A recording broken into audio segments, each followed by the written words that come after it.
Good evening, everybody. Hello. How are you? I'm fantastic. How are you? You doing great? Doing awesome. Awesome. Welcome back to the Castro Files. Thanks for tuning in tonight or this afternoon or this morning or whatever you're going to watch Thanks for tuning in. Yeah. I really need to just start saying generally thanks for tuning in. Forgive me for my allergy voice. We're both like that. Tonight, we live in South Texas, so we have Cedar fever. It's a thing, and it's a real thing, but we're gonna get through it. So we're gonna change things up moving forward. Yes. We're gonna start dropping a show on Sundays, and then start dropping a show on Tuesdays. Correct. At 8:00, same time. We'll break them up because one of the things I wanted to make sure is that you guys have time to listen to both of the stories. Right. And so I'm going to do a story, and I think we'll drop it on Sundays, and then we'll drop Beth's stories on Tuesdays. Right. Because they're equally great. You always have great stories. I like the stories that I talk about. Right. But I want to make sure y'all have time to watch them. So there'll be, instead of it being about 40 minutes or so, there'll be about 20 minutes each. Yeah. I think it'll be kind of cool to have a couple of episodes a week. Yeah, I think that's so awesome. I think that'll be kind of cool.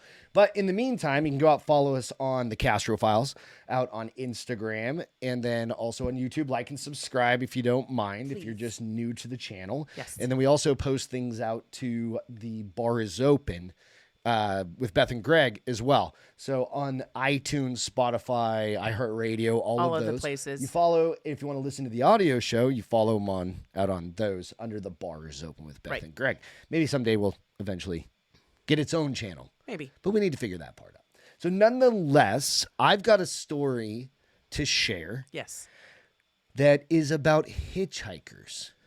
Okay. Have you ever picked up a hitchhiker? No. I didn't think you would. Girls don't tend to pick up hitchhikers or hitchhike too much. That's what I was kind of thinking. Maybe back in like the 70s or 60s Yeah. or something, or 50s or whatever. It was a Yeah. bigger thing, right? I remember I picked up a couple of dudes, like going from the beach. I lived in Hampton, New Hampshire. It was like right a mile away from my home, from like the main town of Hampton down to the beach. So instead of like having to walk just this long straight road to pick up people, it can be a little daunting, sketchy. No, Yeah, not daunting. Sketchy. If you're like a dude, you're like daunting a little. whatever. I imagine. Right. I wouldn't necessarily recommend it Not nowadays. today. No. Right. But back in the day, that was just kind of a mode of transportation, like jump in the back of my truck kind of thing. Right. They didn't ride in the cab. I'm not with you. saying everybody's creepy. Well, but you never know anymore. You just never know. Nope. So the story I'm going to go through, it's going to be several stories, kind of like this little clips of it, is called The Vanishing Hitchhiker. Okay. It's like ghosts, and there's a lot of these Really? instances, right? I can't wait to hear. Where somebody picks somebody up, and then they get in the car with them, and they're driving, and they just kind of disappear. That's so weird. I don't know. I have a very growing up in New Hampshire again. It was kind of a common thing, but I remember I have a very vivid memory of driving down Route 1, which is like going from Hampton to Portsmouth, New Hampshire, right? Okay. And there was this creepy dude on the side of the road, like creepy. And I was like, you kind of get that feeling. You're like, I'm not picking that guy up, right? Yeah. You know, and so there's that, right? But there are some of these cases are just like normal. So this is the article. This was an article that was written in 1981, actually, about this kind of phenomenon of the vanishing hitchhiker. So it was webified by Bernd Weckner, and it is on bernd.weckner.info. So that's where you can find the article. So I'll jump into it. Okay. All right. A prime example of adaptability of older legends is the vanishing hitchhiker, the classic automobile legend. This returning ghost tale was known by the turn of the century, both in the United States and abroad. It acquired the newer automobile motif by the period of the Great Depression, and thereafter spawned a number of subtypes with greatly varied and oddly interlocking details, some of which themselves stemmed from an earlier folklore legend. Merely sampling some of the many vanishing hitchhiker variants that have been collected over a period of time for some 40 years can help us trace the legend's incredible development. Surely most readers already know a local, quote-unquote, true account, or maybe two or three, similar to the next example I'm going to give you, as told by a teenager in Toronto, Canada, 1973. So this is the first example. Well, this happened to one of my girlfriend's best friends and her father. They were driving along a country road on their way home from a cottage when they saw a young girl hitchhiking. They stopped and picked her up, and she got in the back seat. She told the girl and her father that she had just lived in a house about 5 miles up the road. She didn't say anything after that, but just turned and watched out the window. When the father saw the house, he drove up to it and turned around to tell the girl they'd arrived, but she wasn't there. Both he and his daughter were really mystified and decided to knock on the door and tell the people what had happened. They told them that they had once had a daughter who answered to the description of a girl they had supposedly had picked up. But she disappeared some years ago and last been seen hitchhiking on this very road. Today would have been her birthday. Wow. So you go, there's a lot of these, and we're going to go through several more. There's even stories in Japan after the tsunami that hit, the Fukushima disaster that happened when they basically just everybody had to move. Yeah. People died and stuff like that. There are more recent stories than this that has happened to as well. I don't have those stories specifically in here, but you go, what's going on? Yeah. This is going to be a thing that you're going to see. The version has a basic element, not necessarily original ones, well known in oral tradition and occasionally reported in newspapers since the early 1930s. The stable story units have been labeled in brackets in the following text from South Carolina, collected by workers of the South Carolina's Writers Project, sometime between 1935 and 1941. Next story. A traveling man who lived in Spartanburg was on his way home one night when he saw a woman walking along the side of the road. He stopped his car and asked the woman if he could take her where she needed to go. She stated that she was on her way to visit her brother, who lived about 3 miles further on the same road. He asked her to get in the car and sit by him, but she said she would sit in the back of the car. Conversation took place for a while as they rode along, but soon the woman grew quiet. The man drove until he reached the home of the woman's brother, whom he knew, then stopped his car to let the woman out. When he looked behind him, there was no one in the car. He thought that rather strange, so he went into the house and informed the brother that the lady had gotten into his car to ride to see him, but when he arrived at the house, the lady had disappeared. The brother was not alarmed at all and stated that the lady was his sister who had died 2 years before. He stated that this traveling man was, he said that this traveling man was the seventh to pick up his sister along the road to visit him, but that she had never reached his house. Huh. Just another case. Variations of the basic story and trying to sort them out into any kind of possible chronological development is hampered by the fact that the date when the version happened to be collected and published bears little relationship to its possible age and tradition.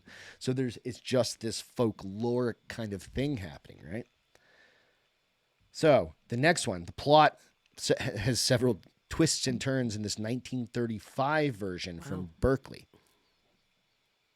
The story was heard in a Durant Avenue boarding house, told several times as a true story. It happened to a friend of the narrator. This friend was driving up Hearst Avenue one rainy night. As he came to the north gate, he saw a girl, a student with books under her arm, waiting for a streetcar. Since these had stopped running, he offered her a ride. She lived up on Euclid, the road. They drove along Euclid quite a way with some conversation. As they were crossing an intersection, another car came down a steep hill, and they would have crashed if the girl had not pulled the emergency brake. The fellow was flabbergasted and sat looking at the car, which pulled around him and went on. When he remembered his companion and looked over, she was gone. Since it was near her home, he assumed she had simply gotten out and to walk the remainder of the way, but she had left a book on the seat. The next day he went to return the book. He found her father, an English professor, at home. He said the girl was his daughter, that she had been killed in an auto accident at the very same corner 1 or 2 years ago to that very day. But since the fellow had the book, the father took it to the library to look on one of the shelves for it. He found the place where the book had been vacant. Ooh, wow. So you start going, all right, these start to be tales, and these are old. This isn't these are stories that are told. Keep in mind, this isn't like current day stories. This article is from 1981. Right, and that story is from 1935. Right. So you start saying, all right, this isn't ghost adventures and stuff, right? Yeah. Like So- that one had a purpose. Like she saved his life. Right. That's a very cool kind of thing. And that's, Yeah. So you start thinking about that. Yeah. The next story. There's an example from 1940 in Los Angeles. The pickup that picks up in these variants is so often made at a club or a dance rather than along a street or highway. This actually happened to a fellow I know. He and his friend were in a beer joint in downtown Los Angeles. Exactly. That's how old these stories are. I saw your mouth beer joint, right? You're like, how about a bar or whatever? They met a young woman there. She asked them if they'd take her home, which is that's an old school shit thing to do, right? Like you're not being like, No. hey guys, you want to take me home? That's not something we do anymore. That has a different meaning today. Yeah. All right. She asked them if they'd take her home because she lived in the same neighborhood as they did. So they all got in the car and she sat in the back seat. That's a common thread too. Back seat. Right? Yeah. It was very cold. It was a very cold night, and she borrowed one of their overcoats. When they reached the Evergreen Cemetery, she asked them if they'd stop for a minute. So they stopped and let her out. They waited. When she didn't come back, they thought she had stolen the overcoat. They got a little aggravated and went out to look for her. They went into the cemetery and looked around. Then they saw the overcoat draped over a headstone. I knew it was going to be on a headstone. Right? So she was going back to She went home. her resting place. Right. So most versions incorporated the borrowed coat or sweater motif improve upon climax by first establishing through a conversation of her at home, who she then runs into and then dies, right? So there's always these kind of like, that's the folklore part, right? So there's next one that comes from Chicago in 1941. These just keep coming and coming. Yeah. And that's the They're not really one-offs. interesting part of if you're driving down the road and you decide to pick somebody up. So we have a road that would be perfect for this, Scenic Loop Road, Yes. which is just out It's in creepy at nighttime. Helotes, Texas, right? Just outside of Helotes, Texas, I guess. And it is just windy road, and there's what's the Gray Moss Inn, Gray Moss Inn. It's very haunted. right? And it's a perfect place. Little Yeah, well, and it's very woodsy, and like the whole street it's all is woodsy and overgrown. old That's what you homes. imagine Yeah. with this, right? So this story, the mysterious story, went the rounds here last winter, and this is again from 1941. Okay. And I first heard it from quote unquote a friend who heard it from a friend in Chicago who heard it from her neighbor. Okay. So yeah, Mike the cab driver tells the story of a mysterious fair where he had earlier in December. Cruising on the street in downtown Chicago, he picked up an elderly sister of some Catholic order and was ordered to take her to blank street. He had his radio on and they talked about Pearl Harbor for a while. She said it won't last more than 4 months. Then they drove on and Mike drove up to the address. Jumping out to open the cab door, he was surprised to find nobody there. Afraid the little old lady had jumped her fare, he hastened to inquire at the address. It was a convent, and when questioned by the superior in charge, Mike told her of the sister who had disappeared and hadn't paid her fare. She says, "What did he look like? What did she look like?" the superior asked, and explained that no sister from the convent had been downtown that day. As Mike described her, he happened to look at a picture hanging on the wall behind the superior's desk. That's her. And thought to himself that he would get the fare after all. But Mother Superior smiled quietly and said, "But she's been dead for 10 years. Interesting. Right? I wonder why as a nun, why she's still a ghost. There's some... Good question, right? Mm-hmm. Did she do something wrong? She's not ready to go yet. Maybe she's just not ready. Yeah. To go into the But light. to jump into a cab? It's very intelligent for being a spirit. I don't feel like walking. So the past story, like leaving a book, Right. maybe if she had left the Bible, I'm like, sir, you need to pray more, right, or something. You need this more than I do. You need this more than I do. Yeah. I live in a church or a convent, and we have plenty. Yeah. Right, like you go to any hotel, and there's a, And who was she that she had a picture up? somebody. Well, I mean, Important. maybe, perhaps, right? Yeah. So next story in a San Francisco variation of the tale collected the following year, the cab driver recognized his passenger in a life-size statue of the Blessed Virgin. While in some Kingston, New York versions, excuse me, the passenger was identified as Mother Cabrini, the first American citizen canonized as a Catholic saint. So there's the answer. I hadn't read that. I forgot about that part. About 8 years earlier, versions of the prophesizing passenger, subtype of the legend associated with the Century of Progress exposition. I don't know what the hell all that means. But nonetheless, the next one is from Joliet, Illinois in 1933.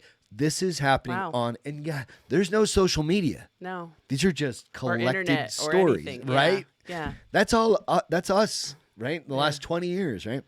People in an automobile going to the Century of Progress exposition in Chicago are hailed by a woman with a traveling bag standing by the roadside. They invite her to ride, and she gets in the car. But her face is dark, and they are unable to see it clearly. She gets into conversation and tells them that the fair in Chicago is going to slide off into Lake Michigan in September.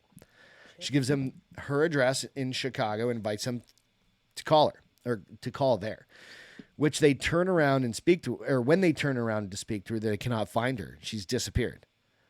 They go to an address and meet a man.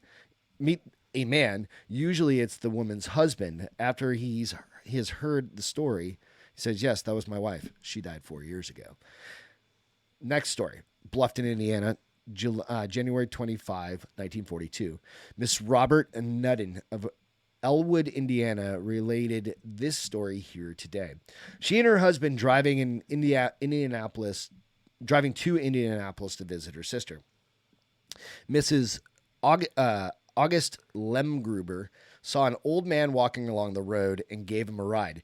I have no money to pay for your kindness, he said as he left the car, but I can answer any questions you may ask to wish. Nudden asked when the world war would end.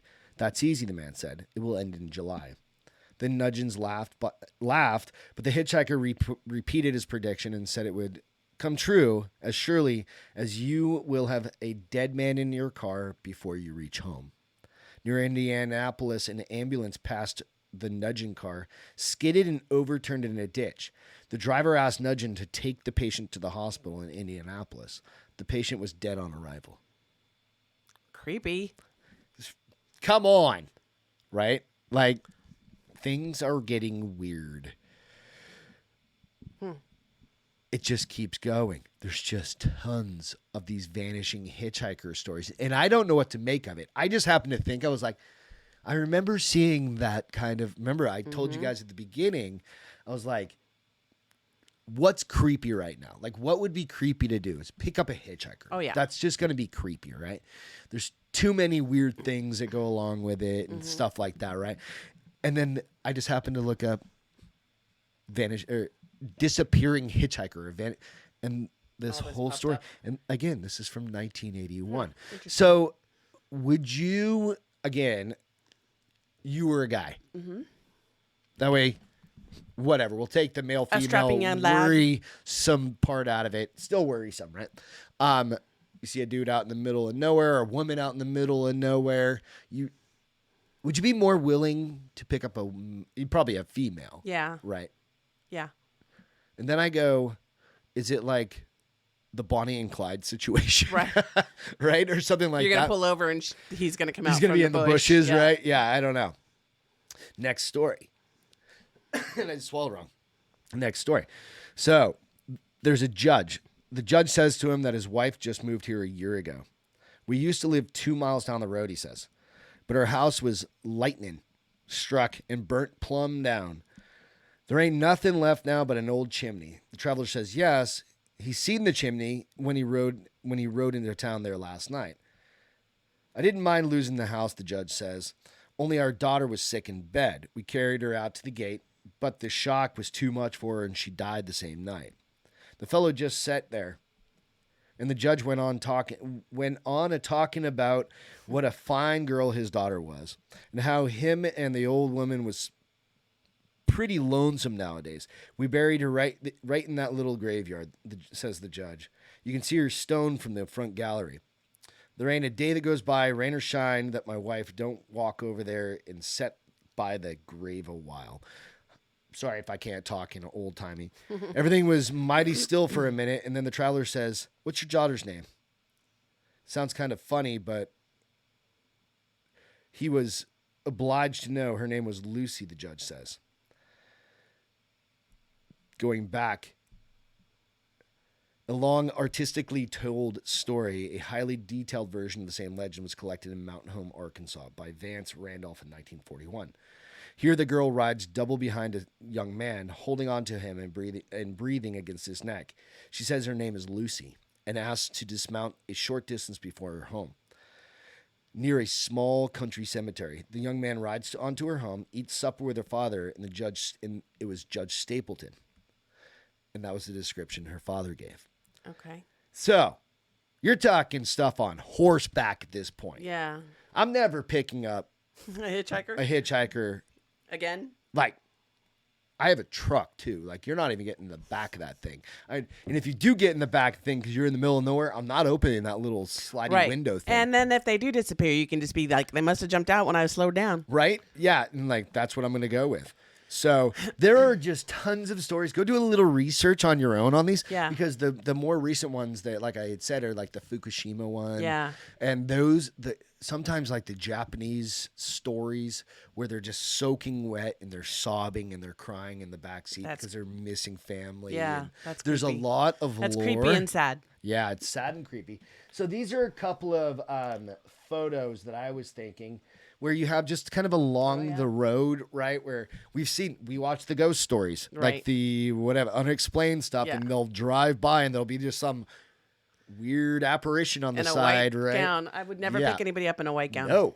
No. Why would you? Wouldn't even stop. No. No. Yeah, you just like turn around. Yep. Right. Nope. But this is the reality. Is what I actually think is probably going to happen. And That's mine. That's yours. Sorry, my bad. This one right here. It's going to be a clown. Oh, yeah. Just a creepy clown. And I'm not picking that. Again, me and clowns. Ever since Poltergeist, the original Right? one in the 80s. No clowns. Nope, pass. Nope. So clowns, don't do it. Don't pick up a creepy clown. You know, that's just funny. kind of one of those things. So, all right, let me shut that off. All right. So that's my story. Just kind of go out there, find some funny, weird, or not was a good funny, one. just kind of creepy. Yeah, that was good stories. Makes you think about it. Now you're just Yeah. going to see some dude like running down the road. You're Now, like, every not time you see picking them up, hitchhiker, never picking that. hitchhiker, I'm going to be like, are you going to vanish? Are you really there? Are you gonna vanish? Especially if you're on a kind of creepy old desolate road. Yeah, Right? totally. So, thank you guys so much for joining us for this episode of the Castro Files. Yes, thank We you. will catch you all next time. Bye, Cheers. guys. Have a great week. Bye. Do.